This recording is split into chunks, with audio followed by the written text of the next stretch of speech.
जब विधानसभा चुनाव का ऐलान हुआ था तब इंडी गठबंधन बड़े जोर शोर से उतर गया था कि लोकसभा चुनाव में अभी ये काम पूरा नहीं हुआ नरेंद्र मोदी को हटाने का, तो वो विधानसभा में कर देंगे। मतलब लोकसभा चुनाव में नरेंद्र मोदी को हरा नहीं पाए तो विधानसभा चुनाव में मोदी को हराएंगे मिलकर। लेकिन यहां मोदी को हराने की बात तो दूर, ये तो इंडी के प्लेयर खुद मोदी की टीम से खेलने लगे, ऐसा लग रहा है, क्योंकि इनकी आपस में ही तलवारें खींची हुई हैं। राहुल गांधी अलग तलवार लिए खड़े हैं, उनकी पार्टी कांग्रेस। अखिलेश ने अलग तलवार उठाई हुई है।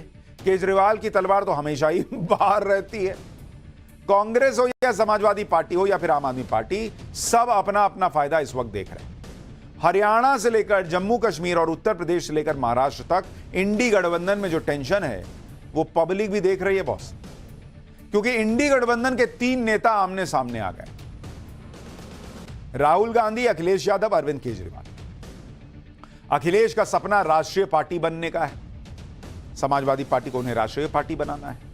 केजरीवाल हरियाणा में सत्ता हासिल करना चाहते हैं, राहुल गांधी कश्मीर में कांग्रेस की वापसी चाहते हैं। और ये तीनों ही नेता ये काम गठबंधन के तहत नहीं करना चाह रहे हैं, क्योंकि अभी तक राज्यों के चुनाव को लेकर गठबंधन हुआ कहां है।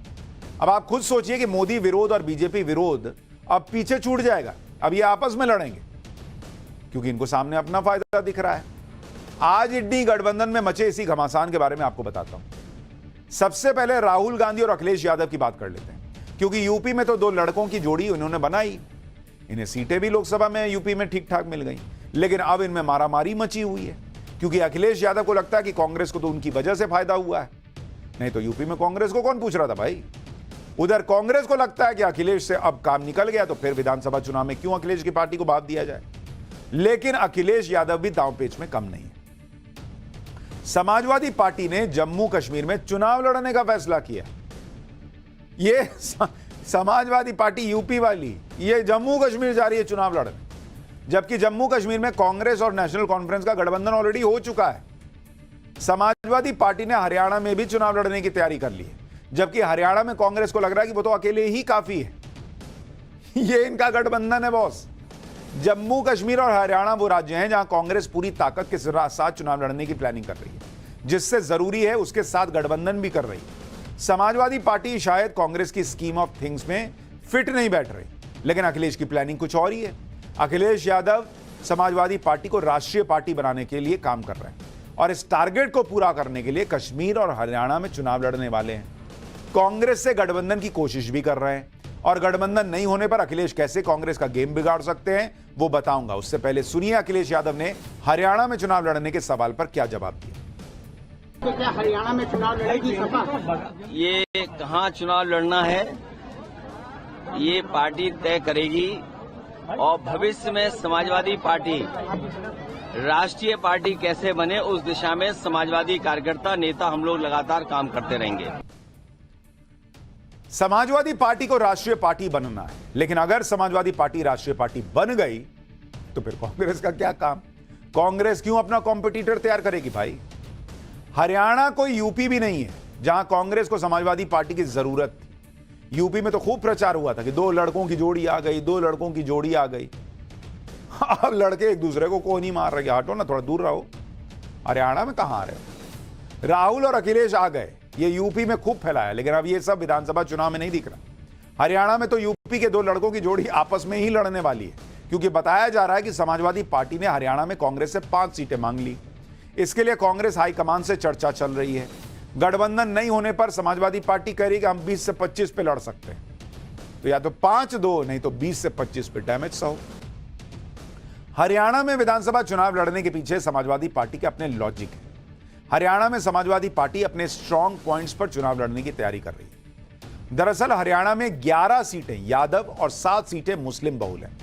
इनमें से सपा ने चुनाव लड़ने के लिए 5 सीटें चिन्हित की हैं। अच्छा, ये 5 में मामला कुछ बन सकता है। इसके अलावा हरियाणा में करीब 15 लाख प्रवासी मतदाता हैं, जिसमें से 12 लाख मतदाता उत्तर प्रदेश के मूल निवासी। इन्हीं आंकड़ों के दम पर समाजवादी पार्टी हरियाणा में चुनाव लड़ने और राष्ट्रीय पार्टी बनने की दिशा में काम कर रही है। उसको लग रहा है कि भाई हो सकता है मिल जाए वोट, जीत जाए सीटें। लेकिन हरियाणा कांग्रेस को किसी भी कीमत पर समाजवादी पार्टी के साथ गठबंधन मंजूर नहीं लग रहा। भूपेंद्र सिंह हुड्डा और उनके बेटे दीपेंद्र हुड्डा लगातार अकेले चुनाव लड़ने की बात कर रहे हैं। इतना ही नहीं, ये दोनों ऐसी बात कर रहे हैं जो अखिलेश यादव को चुभ भी सकती है। 19 जुलाई को दीपेंद्र हुड्डा ने कहा था कि समाजवादी पार्टी का हरियाणा में कोई जनाधार नहीं है, राष्ट्रीय स्तर पर हमारा गठबंधन है, लेकिन राज्य स्तर पर समाजवादी पार्टी के साथ हमारा कोई गठबंधन नहीं। इसी तरह से 23 जून को भूपेंद्र सिंह हुड्डा ने कहा था कि समाजवादी पार्टी या आम आदमी पार्टी या अन्य दलों के साथ गठबंधन राष्ट्रीय स्तर पर था। भाई, हरियाणा में हमारा कोई गठबंधन नहीं है। यानी हरियाणा में समाजवादी पार्टी के लिए कांग्रेस के दरवाजे लगभग बंद हैं।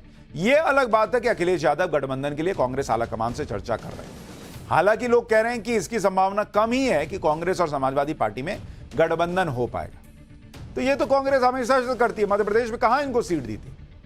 वहां कमलनाथ ने इनको मिलने का ढंग से समय नहीं दिया था। अखिलेश यादव एकदम बमके हुए थे, नाराज थे। फिर जाके कांग्रेस सट गई यूपी में लोकसभा चुनाव में। अब काम निकल गया तो हरियाणा में क्या है, उधर खड़ो। ये वाला हिसाब चल रहा है। यानी बात समाजवादी पार्टी के जनाधार पर आ गई। कांग्रेस नेताओं के बयानों से समाजवादी पार्टी के अंदर नाराजगी भी है।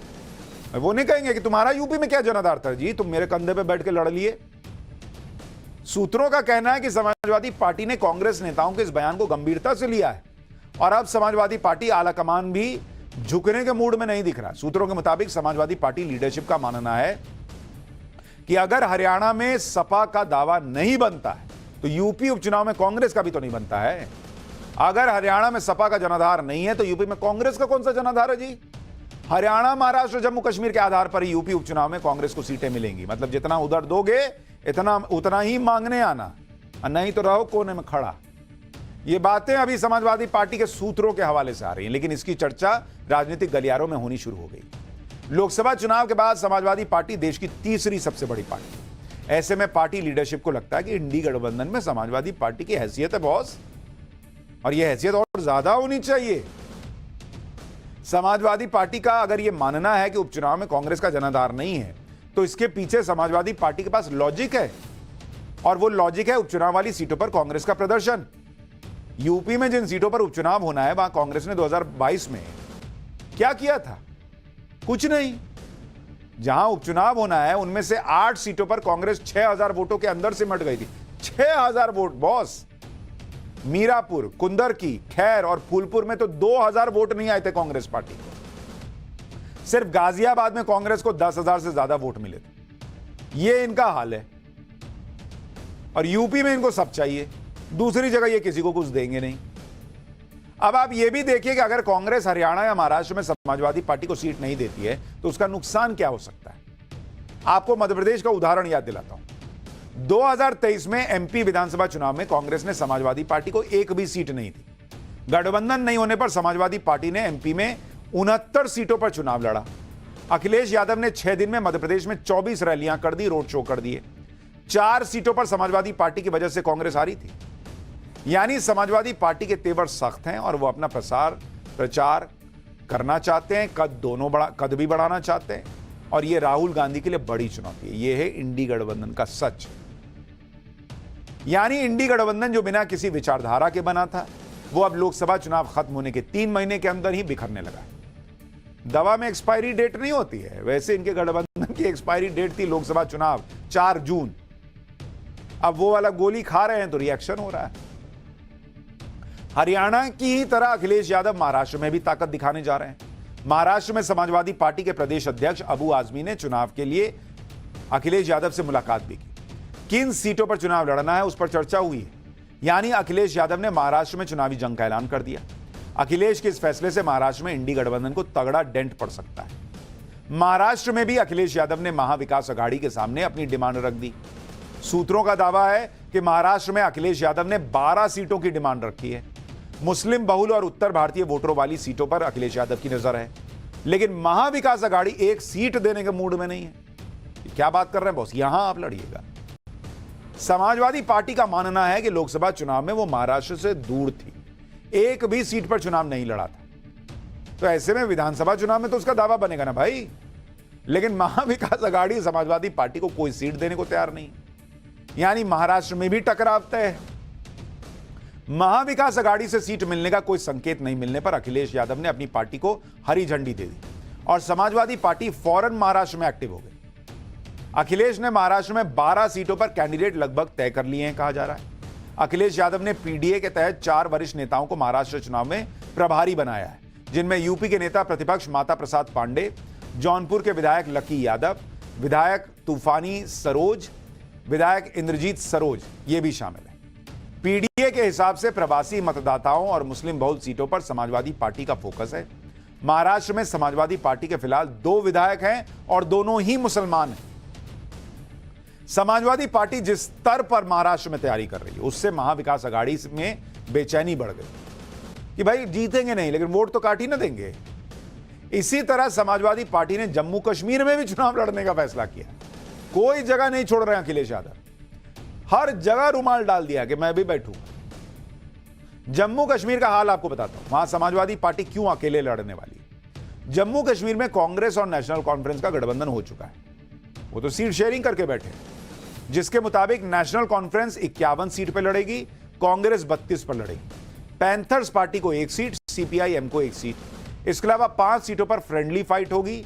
बनिहाल, डोडा, भद्रवा, नगरोटा और सोपोर में कांग्रेस और नेशनल कॉन्फ्रेंस दोनों के कैंडिडेट उतरेंगे और लड़ेंगे। तो गठबंधन भी है और कुछ जगहों पर फ्रेंडली मैच खेल रहे हैं। कौन सा फ्रेंडली मैच बॉस? बाकी जगह हम साथ हैं और यहां पे नहीं ना, यहां हम लोग आपस में खेल रहे हैं। यानी जम्मू कश्मीर में सीटों का मामला पूरी तरह से जैसा भी कहिए घुमा फिरा के लॉक हो गया है। वहां समाजवादी पार्टी के लिए कोई गुंजाइश ही नहीं है, इसलिए अब वो अकेले चुनाव मैदान में उतरे। हालांकि कांग्रेस और नेशनल कॉन्फ्रेंस में जो गठबंधन हुआ है वो पूरी तरह से फूल प्रूफ नहीं है, क्योंकि उमर अब्दुल्ला जैसी बातें कर रहे हैं उससे तो यही लग रहा है जैसे नेशनल कॉन्फ्रेंस ने गठबंधन करके कांग्रेस पे एहसान किया है। सुनिए उमर अब्दुल्ला को, फिर आपको समाजवादी पार्टी की तैयारी दिखाऊंगा, बताऊंगा। पिछले दिनों कांग्रेस के साथ हाथ मिलाने का फैसला किया, हालांकि हमारे लिए वो फैसला इतना आसान नहीं था। हमारे लिए उन सीटों को कुर्बान करना जहां पे हम जानते थे कि अगर कोई मुकाबला दे सकता है वो नेशनल कॉन्फ्रेंस मुकाबला दे सकती है, लेकिन क्योंकि हम चाहते थे कि बीजेपी के खिलाफ खासकर जम्मू के निचले इलाकों में, रजौरी में, पुंछ में कांग्रेस और हम जो है मिलके उन ताकतों का मुकाबला करें, तभी हमने जाके यहां पे कुछ सीटें जो है नेशनल कॉन्फ्रेंस की झोली से निकाल के कांग्रेस की झोली में डाल दी। सुन रहे हैं, नेशनल कॉन्फ्रेंस की झोली से निकाल के कांग्रेस को दी। हालांकि कांग्रेस पूरी कोशिश कर रही है कि जम्मू कश्मीर में बीजेपी को रोका जाए, जिससे कांग्रेस ये मैसेज दे सके कि आर्टिकल 370 हटने से लोग खुश नहीं है और बीजेपी को हरा दिया। लेकिन अखिलेश यादव की महत्वाकांक्षा राष्ट्रीय पार्टी की, इसलिए जम्मू कश्मीर में राहुल वर्सेस अखिलेश होना तय है। 26 अगस्त को अखिलेश ने जियालाल वर्मा को जम्मू कश्मीर का प्रदेश अध्यक्ष बनाया। जियालाल वर्मा जम्मू कश्मीर के सांबा के रहने वाले। प्रदेश अध्यक्ष बनने के बाद जियालाल वर्मा ने संगठन खड़ा करना शुरू कर दिया। जियालाल वर्मा के मुताबिक आखिरी 2 चरणों के चुनाव में पार्टी लड़ेगी। 10 सीटों के लिए आवेदन आ चुके हैं और पार्टी 7 सीटों पर लड़ सकती है। यानी जम्मू कश्मीर में अब कांग्रेस के साथ साथ समाजवादी पार्टी का मुकाबला तय है और ऐसे में कांग्रेस नेशनल कॉन्फ्रेंस गठबंधन को परेशानी आ सकती है। हालांकि अखिलेश यादव ने कहा था कि वो कांग्रेस और नेशनल कॉन्फ्रेंस का साथ देंगे, लेकिन चुनाव लड़कर वो कैसा साथ दे रहे हैं या देंगे ये तो समझ से परे। यानी बात कुछ और करना कुछ और। इंडी गठबंधन में हो रहे चुनावी घमासान में तीसरे नेता हैं अरविंद केजरीवाल, जो फिलहाल तो जेल में है, लेकिन हरियाणा और कश्मीर में कांग्रेस के लिए मुश्किलें बढ़ा सकते हैं। आम आदमी पार्टी हरियाणा की सभी सीटों पर चुनाव लड़ने वाली है। दिल्ली और पंजाब के बाद आम आदमी पार्टी का फोकस हरियाणा पर है और हरियाणा में तो आम आदमी पार्टी ने बीजेपी के साथ कांग्रेस पर भी हमला करना शुरू कर दिया है। आम आदमी पार्टी का कहना है कि वो हरियाणा की सभी सीटों पर चुनाव लड़ेगी। ऐसा होने से हरियाणा में कांग्रेस को दिक्कत होना तय है, क्योंकि आम आदमी पार्टी जहां भी चुनाव लड़ती है कांग्रेस का ही वोट काटती है। दिल्ली और पंजाब इसके उदाहरण हैं, जहां आम आदमी पार्टी ने कांग्रेस को ही हराकर सत्ता हासिल की। इसके अलावा गुजरात में कांग्रेस का वोट काटा आम आदमी पार्टी ने, छत्तीसगढ़ में काटा, हर जगह तो ये उतर के कांग्रेस का वोट काटते हैं। अब ये कांग्रेस की गलती है, उसके बाद भी अगर आप लोकसभा चुनाव में इनसे सट रहे हो तो इनका क्या नुकसान है? कांग्रेस का ना नुकसान है। आम आदमी पार्टी सिर्फ हरियाणा में ही कांग्रेस को झटका नहीं दे रही, बल्कि वो भी जम्मू कश्मीर में कांग्रेस के लिए परेशानी खड़ी कर रही। आम आदमी पार्टी ने जम्मू कश्मीर में चुनाव लड़ने का फैसला किया। आम आदमी पार्टी ने जम्मू कश्मीर के लिए अपने स्टार प्रचारकों की लिस्ट भी जारी कर दी, जिसमें केजरीवाल भी हैं सुनीता केजरीवाल भी हैं, भगवंत मान, संजय सिंह, राजगढ़ चड्ढा, मनीष सिसोदिया, आतिशी, सत्येंद्र जैन, सब इसमें लिस्ट में।